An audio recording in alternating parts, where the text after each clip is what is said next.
Bonjour et bienvenue dans Voix d'entrepreneurs du droit by Fed Legal. Dans ce podcast, nous recevons des acteurs du monde du droit. Leur point commun ? Une vision entrepreneuriale de leur métier. Des parcours toujours inspirants et empreints de sincérité et d'optimisme. Bonne écoute ! Bonjour à tous, je suis Audrey Deléris et je suis ravie de vous retrouver pour ce nouvel épisode de Voix d'entrepreneurs du droit by Fed Legal. Aujourd'hui, je reçois Charline Minguet, directrice de projet Legal Ops Manager chez Gino Legal Tech. Charline, je te remercie beaucoup d'avoir accepté mon invitation. Comment ça va ? Ça va très bien, merci. Puis merci beaucoup de m'avoir invitée. Écoute, on va passer un bon moment, comme tu vas le voir et comme je te l'ai promis. Donc, je vais commencer par te présenter, Charline. Donc, tu as étudié le droit à Nantes, à Tours et tu as même passé une année à Vilnius en Lituanie, en Erasmus, si j'ai bien vu. Tu as commencé ta carrière en tant que juriste au sein de la start-up allemande Flixbus, qui intervient dans le secteur des autocars en Europe et aussi dans d'autres pays dans le monde. Et tu étais stagiaire, puis juriste, et ensuite tu es devenue responsable juridique pour toute la France. Et en 2023, tu as obtenu ton diplôme universitaire, le DU, Transformation digitale du droit à Assas, et tu as rejoint ensuite la Legal Tech Gino en tant que Legal Ops et chef de projet. Et aujourd'hui, tu es toujours chez Gino et tu es directrice de projet. Exactement. J'ai tout dit ? Oui, parfait. J'ai rien oublié ? Non. Ok. Alors maintenant qu'on te connaît un peu plus, est-ce que tu peux nous expliquer comment tu t'es retrouvée sur les bancs de la fac de droit au tout début ? Je pense assez simplement au final, il y avait deux choses qui se sont passées. C'est que premièrement, alors de manière peut-être un peu plus utopique, quand j'étais petite, et ça a toujours animé, j'ai toujours été un peu contre l'injustice. C'est très petite, j'étais révoltée contre plein de choses et donc je me suis un peu pris de passion pour les séries du droit, etc. J'en regardais beaucoup et j'ai un peu idéalisé le métier d'avocat et c'était devenu quelque chose que j'avais envie de faire.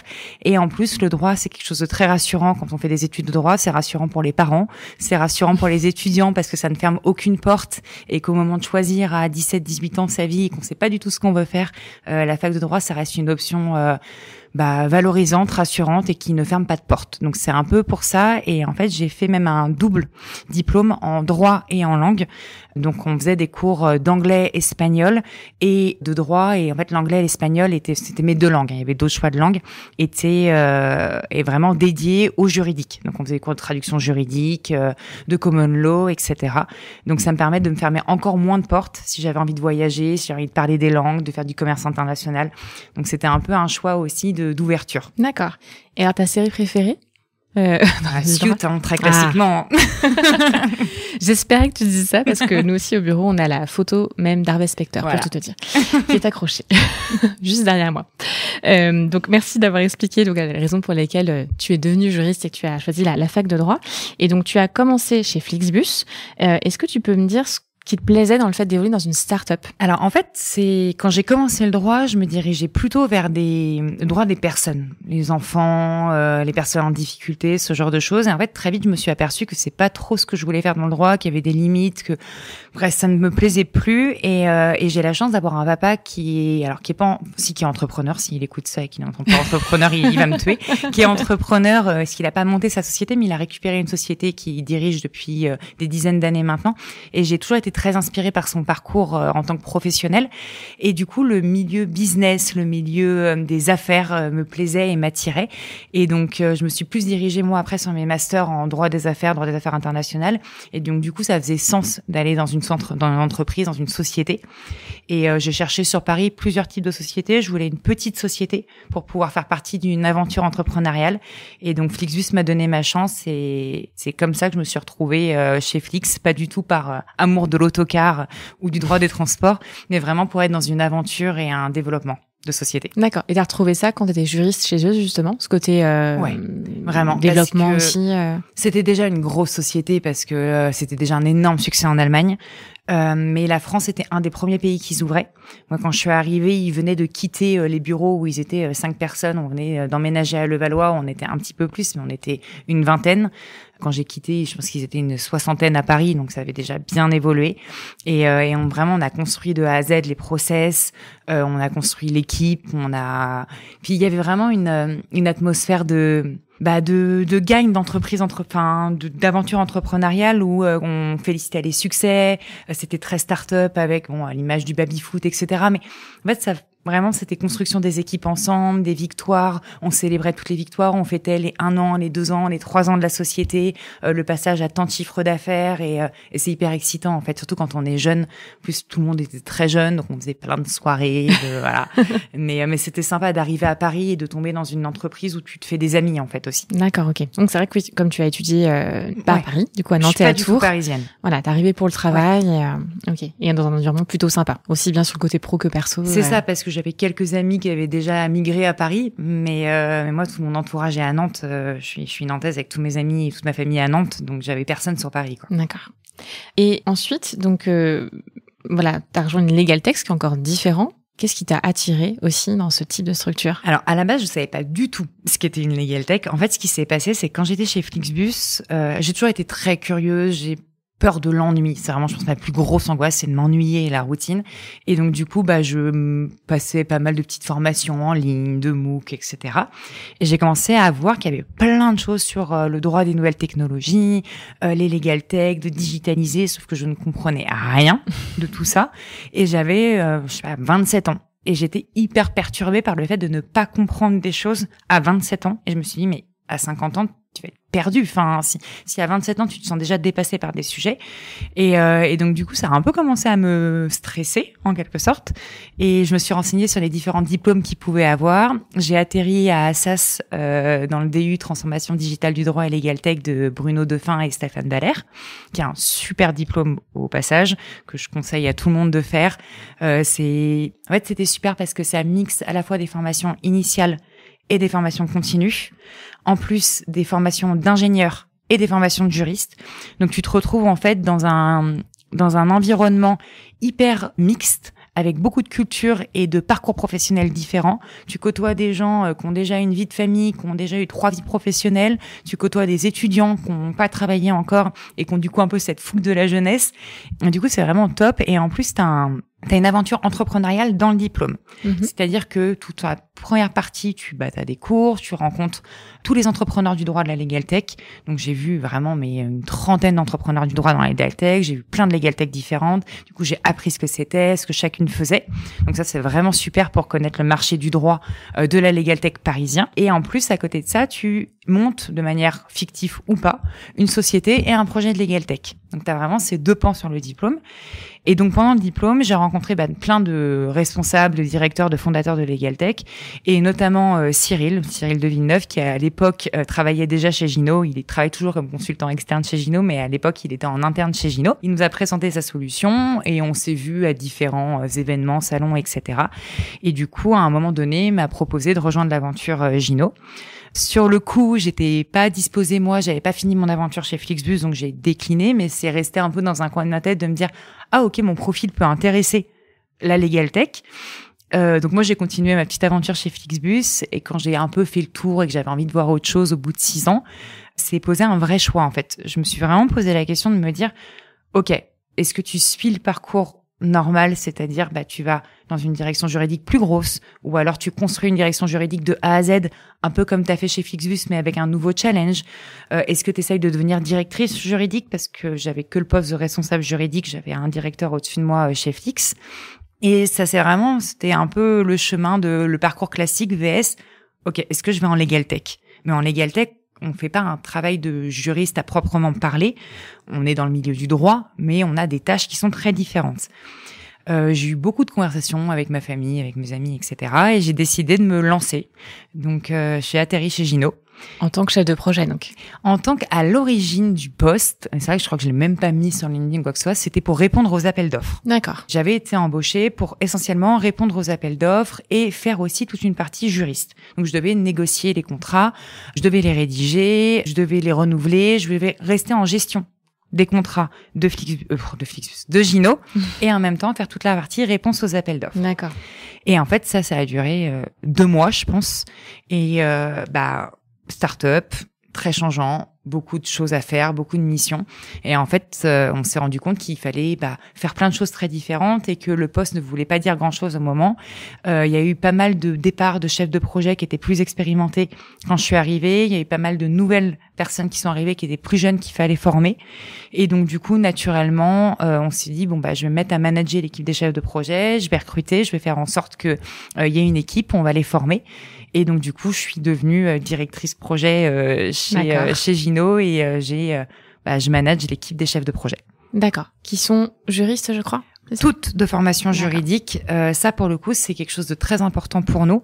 On a la conviction que pour pouvoir accompagner une direction juridique, les conseiller, les rassurer, il faut avoir été à leur place et ça pour faire preuve d'empathie et de mieux comprendre et de mieux adresser leurs problèmes. Donc, on recrute uniquement des anciennes ou des anciens. Actuellement, c'est une équipe 100% féminine, mais on n'est pas fermé du tout aux hommes.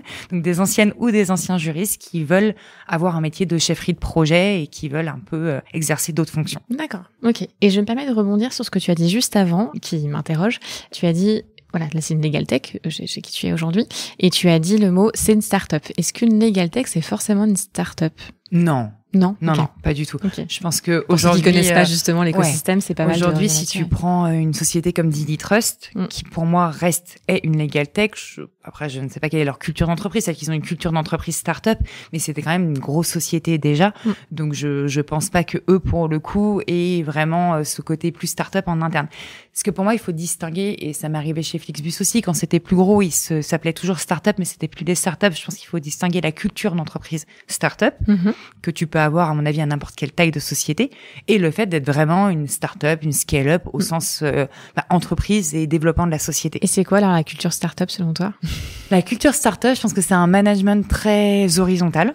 Le fait de laisser la liberté aux gens d'entreprendre, d'être qui ils sont, d'être force de proposition. Ce que j'adore dans mon métier, c'est que après, voilà, si tu me demandes de me présenter, je vais dire que je suis directrice projet, donc je manage l'équipe des chefs de projet, mais en vérité, je suis également la personne qui représente la société dans plein d'événements, dans plein de salons, dans plein de moments avec des journalistes juridiques ou ce genre de choses. Je vais également être la personne qui fait de l'avant-vente, puisque j'ai une double casquette j'aime pas ce mot, mais de commercial dans la société, mais du moins j'accompagne également mes prospects dans leur réflexion de digitalisation. Je leur présente l'outil, je leur montre comment l'outil peut ou pas adresser leurs difficultés et du coup les aider à les solutionner. Et je vais également avoir, ce qui est super en tant que juriste, avoir cette casquette de développement du produit. Alors, je ne code pas, je ne sais pas faire, peut-être un jour. Mais par contre, je vais être en relation avec nos développeurs, avec nos UX designers, avec nos référents produits pour leur dire, OK, moi, mon client, il a fait tel retour. Moi, j'ai vu telle chose. Quand j'étais juriste, ça, c'est un vrai problème pour moi. Il faut qu'on arrive à trouver une solution qui permet, dans l'outil, permettre de solutionner ce problème-là. Quand je vais tester à chaque fois qu'il y a des évolutions, des améliorations du produit, je vais les tester avec mon équipe. On va faire des retours. On va donner nos avis sur des mock-ups. Déjà, je connais le mot mock-up. Il y a encore 2 ans, je ne sais pas ce qu'était un mock-up. C'est le fait d'illustrer, de designer une page du produit. Donc, en fait, tu veux rajouter un bouton, il faut redesigner, il faut redessiner toute la page du produit pour voir où est-ce que tu le mets, où est-ce que c'est intuitif, où est-ce que la personne va comprendre, quelle est l'icône que tu vas utiliser. D'accord. Voilà. Donc, c'est donc, tout un univers que tu as aussi découvert et maintenant que tu maîtrises en plus de la partie juridique. Plus pure. Quand tu fais des études de droit, tu t'imagines pas faire ça après, quoi. Tu te sens encore juriste aujourd'hui? Ouais. Oui. Je me sens encore juriste parce que je pense pour 2 raisons. Une raison, c'est que j'adore le droit, que je continue d'en faire puisque je suis la personne qui négocie les contrats et qui rédige les contrats chez Gino. Ça, j'ai gardé ça. Donc, je fais du droit. S'il y a des droits de société à faire, je le fais. Après, nous, on a été fondé par Philippe Ginestier, qui est avocat, qui a également un cabinet d'avocats, qui est le cabinet Ginestier Palais-Vincent. Et on est dans leurs locaux. Donc, autant vous dire que au niveau capacité d'avoir des avocats à disposition et des gens intellectuels dans le juridique, ça c'est bon. Donc j'ai des gens pour m'aider. Et c'est vrai que c'est moi qui vais faire quand même toutes les formalités juridiques, etc. pour la société. Donc je reste juriste par rapport à ça. Mais je pense que je suis aussi juriste parce que c'est mon entité, c'est mon identité en fait. C'est les études que j'ai fait. C'est si demain on me demande quelqu'un que je croise dans la rue ou à une soirée me dit tu fais quoi dans la vie, je réponds que je suis juriste. Ah, tu réponds aussi toujours juriste alors. Ouais. D'accord. Ok, hyper intéressant. Je sais pas pourquoi, mais parce que tu restes très juriste attachée, et voilà. Donc aujourd'hui ton métier, tu es toujours juriste, mais avec des développements de plein d'autres choses en plus en tant que directrice projet. Parce que juriste aujourd'hui, c'est 10% de mon métier. Mais je pense que c'est aussi mon identité, en fait. D'accord. C'est peut-être rassurant de pouvoir se mettre aussi dans une case, quoi. Ok. Comme tu le sais, on est dans un podcast qui s'appelle Voix d'entrepreneur du droit. Donc, est-ce que tu as une définition, toi, de l'entrepreneur? Tu parlais de ton papa tout à l'heure qui est entrepreneur, du coup. Est-ce que toi, tu as une définition propre? Si la définition classique est pas forcément celle que moi j'attache, puisque je pense que si on regarde, je n'ai pas fait l'exercice, mais si on regarde dans un dictionnaire ce qu'est un entrepreneur, on va vous dire que c'est plus un chef d'entreprise, c'est quelqu'un qui n'a pas de lien de subordination ou ce genre de choses. Moi, j'ai plus une vision intra de l'entrepreneuriat, où je pense que on est tous un peu entrepreneurs, surtout dans une start-up, ou si je prends l'exemple de Gino, on peut tous être un peu entrepreneurs. On ne l'est pas tous, je pense que ça dépend des personnalités des gens. Il y a aucun problème à ne pas vouloir entreprendre dans une société et à préférer suivre des process. Ça enlève aucune valeur, bien au contraire. Mais j'avoue que moi, j'ai un peu cette fibre, pour le coup, où j'aime porter des projets, j'aime créer des nouveaux projets, j'aime être force de proposition, aime sur tous les sujets un petit peu, pouvoir participer, donner un avis ou juste apprendre. Et c'est vrai qu'en ça, je me sens assez entrepreneur dans la société, mais à ma place. Enfin, j'aimerais un jour être une vraie entrepreneur. J'aimerais monter une société, monter un projet, pas forcément une société, mais même un projet à côté d'un travail, et pouvoir me sentir vraiment entrepreneur de quelque chose. D'accord, ok. Bon, tu reviendras nous en parler alors. J'espère. Donc tu le sens entrepreneur et juriste est toujours ton ADN, donc c'est hyper intéressant d'avoir cette vision-là, alors qu'aujourd'hui tu es directrice de projet, mais toujours évidemment avec cette fonction de juriste aussi. Est-ce que tu te vois, alors monter ta société, ça tu viens de me répondre, oui, et repasser dans une direction juridique à être à 100% juriste? La vie professionnelle est longue et je suis quelqu'un qui n'aime pas dire non définitivement, donc on peut jamais dire jamais, mais c'est pas ma priorité. Très honnêtement, c'est absolument pas ma priorité. J'ai plutôt envie de continuer d'évoluer dans des postes de chefferie de projet, de conseil, d'accompagnement des directions juridiques. Aujourd'hui, je suis passionnée par ce que font les LegalOps en interne. C'est des choses qui pourraient beaucoup me plaire, je pense, plutôt d'intégrer une direction juridique ou une direction de l'innovation pour être davantage dans la mise en place de process, de les accompagner pour automatiser des process, de choisir des outils, etc., que rentrer vraiment en tant que juriste pur dans une direction juridique, ou alors être consultante, peut-être pas, mais enfin, je sais pas, mais je serais plus sur ces aspects-là du métier. J'ai envie de continuer à être là-dedans parce que je m'éclate, en fait. Je m'éclate dans les parties, rencontrer des gens, comprendre leurs problèmes, discuter avec eux, essayer de voir comment est-ce qu'on peut modifier les choses. Et c'est hyper intéressant j'ai la chance aujourd'hui de rencontrer pratiquement 3-4 nouvelles directions juridiques toutes les semaines. D'apprendre ce qu'ils font, comment ils travaillent, quelles sont leurs difficultés, quelles sont leurs réussites. Il y a rien de plus inspirant et stimulant et que de rester un peu dans son environnement et de s'enfermer. Là, j'ai vraiment l'impression de pas pouvoir m'enfermer, mais d'avoir une vision à 360 et j'ai pas envie de perdre ça. D'accord. Hyper intéressant pour le coup et c'est vrai que c'est une question moi, en entretien que je pose souvent quand les personnes ont élargi leur périmètre. Et pour tout te dire, c'est arrivé pas plus tard qu'hier soir, du coup, à un entretien avec un secrétaire général qui est au départ directeur juridique. Et à la question que je pose très souvent, dont je viens de te parler, c'est bon, j'imagine que vous cherchez un poste de secrétaire général pour la suite. Il m'a dit, si ça arrive, oui, et je serais très content, mais il n'a pas dit mon identité comme toi, c'est juriste, mais il a dit, moi, ma valeur ajoutée, c'est vraiment d'être directeur juridique. Donc en fait, si, c'est un poste avec plein de guillemets autour de directeur juridique, ça me va très bien. Donc là, j'étais étonnée parce qu'il y a la plupart des gens qui ont élargi leur périmètre, comme tu l'as fait toi aussi, veulent rester sur quelque chose de très large. Et voilà, quelqu'un m'a fait mentir du coup hier parce qu'il lui, il veut limite resserrer un petit peu. Bon, ce qui reste quand même très large, d'être directeur juridique, entendons-nous. Mais je trouve ça toujours intéressant d'avoir plein de personnes comme ça qui ont élargi comme toi, tu l'as fait, avec d'autres sujets, d'autres projets. Et ça ouvre des champs, des possibles assez incroyables pour le coup. Et je trouve ça, à part mon exemple d'hier qui vient contrebalancer un petit peu tout ça. Mais en tout cas, il faudrait Enfin, je trouve que c'est pour ça que je t'avais demandé, et je t'en ai parlé de manière très ouverte, parce qu'avec avec Charline, on s'est rencontrés il y a pas très longtemps, hein, du coup, parce que moi, j'étais médiatrice à un événement où tu vois, tu intervenais sur les legal operations pour le coup, et je trouve ça toujours très riche, justement, ces parcours-là. C'est pour ça que je demande à des gens comme toi de venir justement présenter leur parcours, leur vision, parce que la communauté juridique, et pas que, a besoin justement de ces exemples-là, de vision, pour ouvrir un peu les chakras. Et faire du droit, c'est très très bien. Il y en a qui adorent ça, et il y en a d'autres qui adorent élargir à d'autres sujets, comme toi tu l'as fait. Donc c'est toujours passionnant, je trouve, de pouvoir avoir ces visions-là. Donc merci d'être là. Merci à toi. Non, moi je remercie à la fin, on n'est pas encore à la fin, il reste encore des questions, mais c'était le moment. Sans transition, Charline, est-ce que tu as eu des mentors durant ta carrière? Cette question, c'est assez difficile pour moi. Je trouve le mot mentor très fort. Et je suis pas sûre d'avoir eu des mentors. Par contre, j'ai eu des personnes qui m'ont accompagnée avec énormément de bienveillance, qui m'ont appris énormément de choses et que je remercie du fond du cœur. Et je pense que je peux en citer 2 pour pas non plus raconter toute ma vie, mais notamment mon premier manager, mon deuxième manager chez Flixbus, mais qui est celui qui a été le plus longtemps, qui était mon directeur financier, qui s'appelle Lionel. Honnêtement, je pense pas qu'il écoutera ce podcast, mais Lionel, si tu écoutes, bonjour. Bonjour Lionel. Et qui a été en fait un exemple de management pour moi.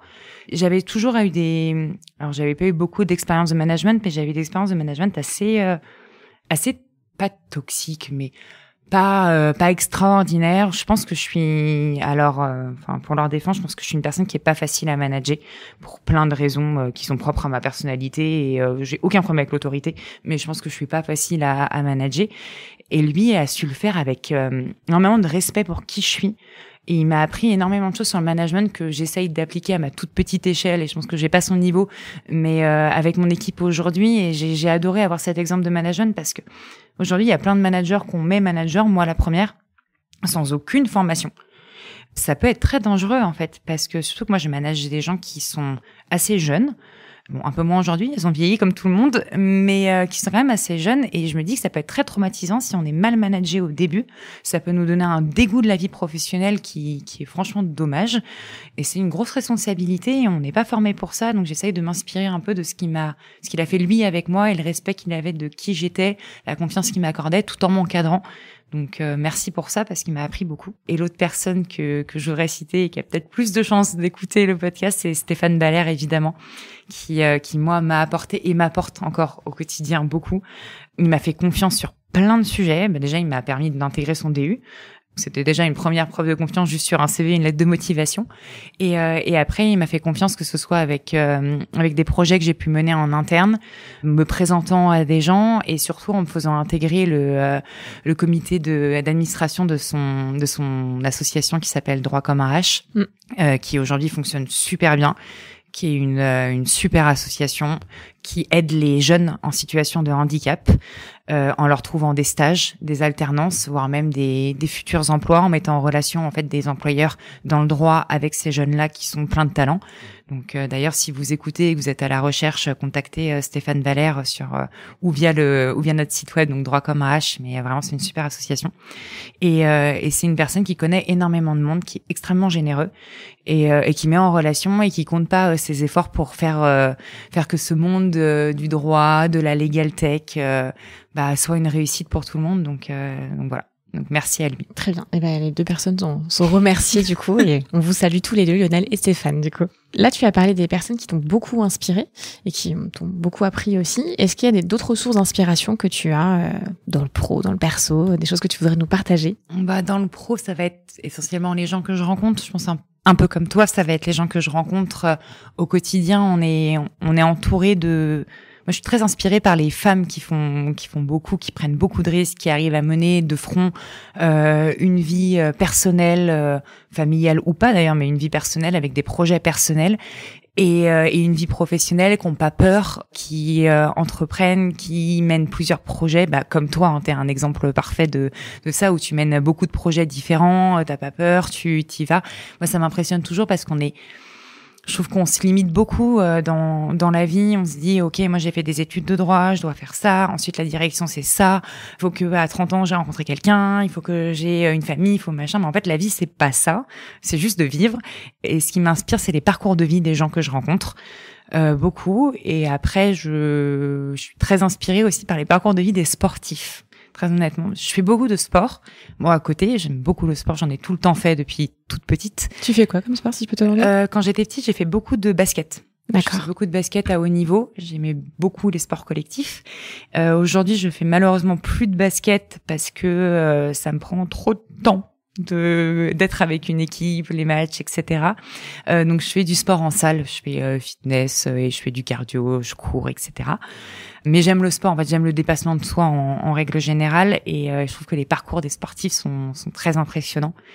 Donc, c'est surtout ça qui va m'inspirer, en fait, où c'est les parcours des sportives sur Instagram, où elles vont à côté de ça monter un business sur les réseaux sociaux, lancer des marques, parce qu'en fait c'est des filles qui partent de rien et aujourd'hui oui elles ont une communauté et c'est plus facile une fois qu'elles ont une communauté, mais elles ont tout fait de A à Z toutes seules, souvent très jeunes.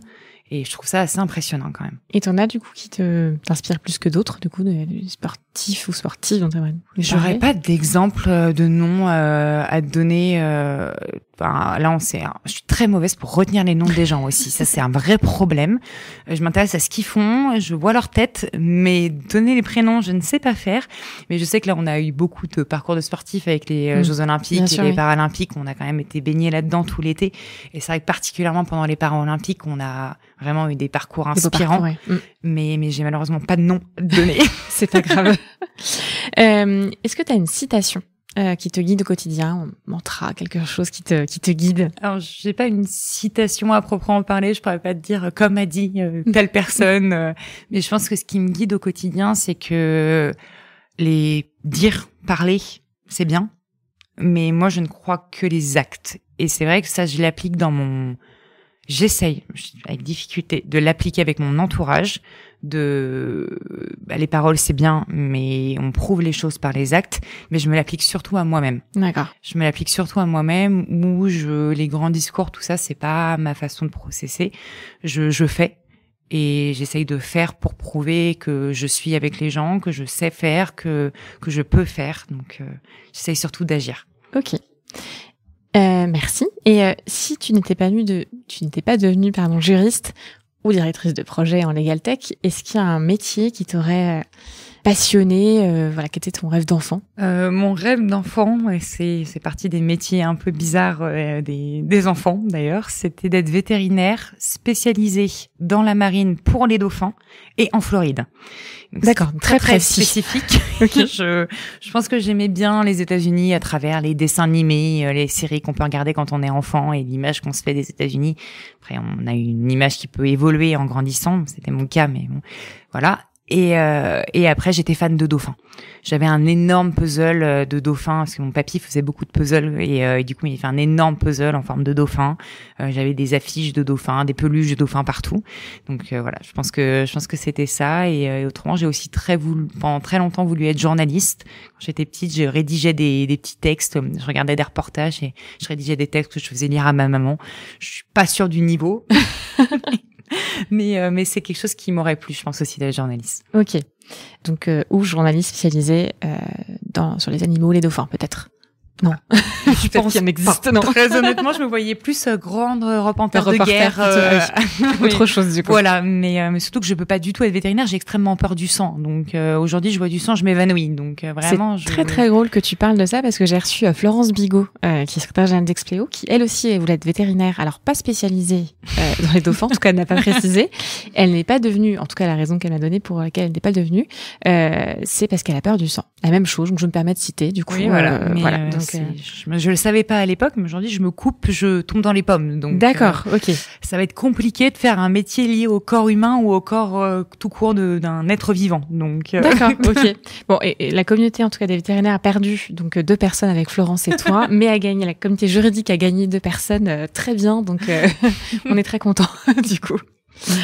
Toi, du coup, qui a fait des études de droit, qui est juriste, tu l'as dit, hein, c'est ton identité. Est-ce que tu as des conseils que tu aimerais donner à un juriste qui débute, qui sort de la fac de droit? Je dirais que Moi, j'aurais aimé savoir, quand je faisais mes études et quand j'ai commencé ma carrière, que la vie, elle est longue, que la vie professionnelle, elle est longue, et qu'en fait, il n'y a pas d'erreur possible.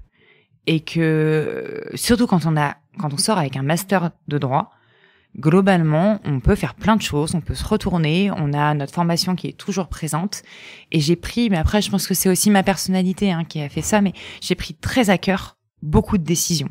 Que j'avais l'impression à chaque fois de jouer ma vie.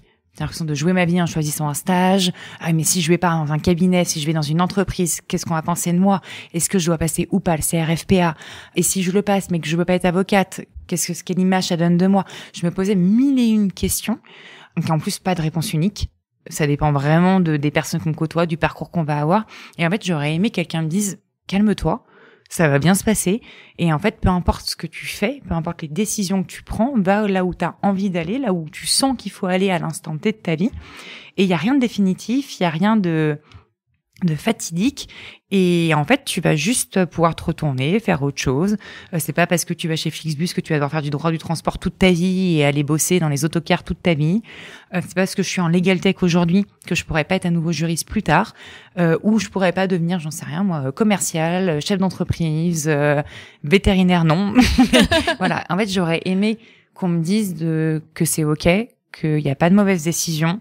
Et qu'en fait, la vie professionnelle, elle est longue. Alors oui, la vie passe vite, etc. Mais en fait, on a aussi le temps de faire plein de choses, d'apprendre plein de choses, de tester plein de métiers, et qu'on n'est plus vraiment sur le mode de nos parents. Alors je dis pas que tous les parents ont fait ça, mais moi du moins j'ai 2 exemples de parents qui ont fait des carrières longues dans une seule entreprise. Ma maman travaille au Crédit Mutuel et c'est une super boîte qui permet beaucoup de mobilité interne.